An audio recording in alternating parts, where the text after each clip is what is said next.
তুমি কথার মানে আর তুই কথার মানে কি বুঝিস তুই? তুই হচ্ছে ফ্রেন্ডলি, আর তুমি শব্দটা আসে মনের এইখান থেকে। এখন তুই ডিসিশন নে, আসলে তুই কি তুই শব্দটার জন্য, নাকি তুমি শব্দটার জন্য?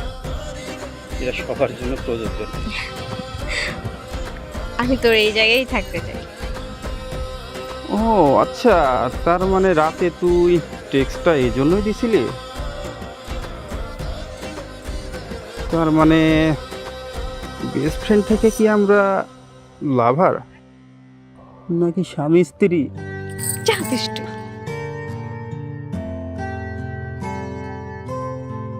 আমি কিন্তু আমার পরিবারকে আগেই বলে দিয়েছি যে আমি